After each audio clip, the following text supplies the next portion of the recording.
बिहान बिहान उठेर चाहिँ हामी कलेजतिर लाग्दैछौँ किनभने आज चाहिँ सरस्वती पूजा अनि यहाँ चाहिँ हामी गेटसम्म चाहिँ आइपुग्यौँ। यो चाहिँ गेटको इन्टरफेस। त्यसै गरी यहाँ बाहिर चाहिँ सबैजना टिकटक बनाउँदो रहेछन् होइन। अनि यहाँ चाहिँ भित्र आएर चाहिँ यहाँ यस्तो टक्कसँग सजाएको रहेछ। तर सजाउनमा चाहिँ हामी नै थियौँ।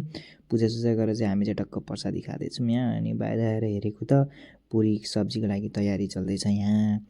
अनि त्यसै गरी फेरि हामी भित्र आयौँ। भित्र आएर हेर्दा त ठक्क अब स्टार्ट हुन लागिरहेको थियो अनि राष्ट्रगाना चलाएर स्टार्ट भयो।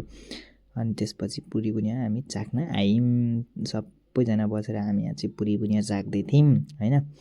अनि पुरी बुनिया चाख्दा चाख्दै यहाँ भित्र आएर हेरेको त दिदीको नाम पनि आएछ।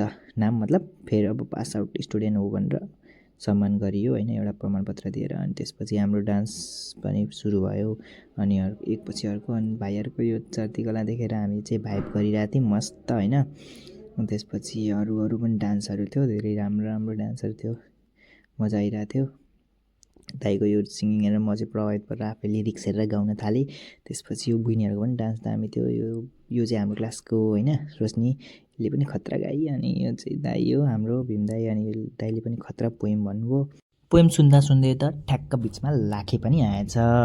ल अनि लाखेको पनि डान्स सकेर लास्टमा डान्स सकेर गलेर अनि हामी चाहिँ रुमतिर लाग्यौँ। By by.